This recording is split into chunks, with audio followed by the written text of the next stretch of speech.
Հարգելի ժողովուրդ, բարև ձեզ։ Խրիմյան Հայրիկ 40 շենքն է Գյումրի։ Հիշում եք, անդրադարձել էի այս կաղզի խողովակին, որ մայթի վրայից անցկացրել էին, եւ տագի անասֆալտապատ վիճակին, որ քանդել թողել էին։ Ի պատիվ Գազպրոմ Արմենիայի շատ արագ անդրադարձից հետո բերեցին, ասֆալտապատեցին, ընդ որում մինչև շենքի մուտքը ամբողջությամբ։ Իրանք այդ կան չէին քանդել, անկեղծ ասած, մոտարապես այստեղ էր մինչև իրանց քանդած հատվածը, բայց իրանք մինչև վերջ ասֆալտապատեցին, ասֆալտի որակը կտեսնենք իհարկե, բայց խնդիրը այս վինտիլի, այս փագանի մնում է այսպես բաց, սա այսպես պիտի մնա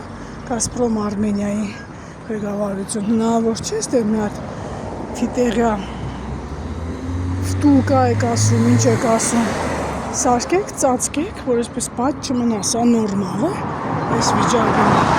Այնուամենայնիվ ասֆալտի համար շնորհակալություն, ինչպես նաև արագ արձագանքի համար, բայց այս խնդիրը եւս լուծման կարիք եւ կարիք ունի։ Սպառվեք սրանով, այսպես բաց չի կարող մնալ սա։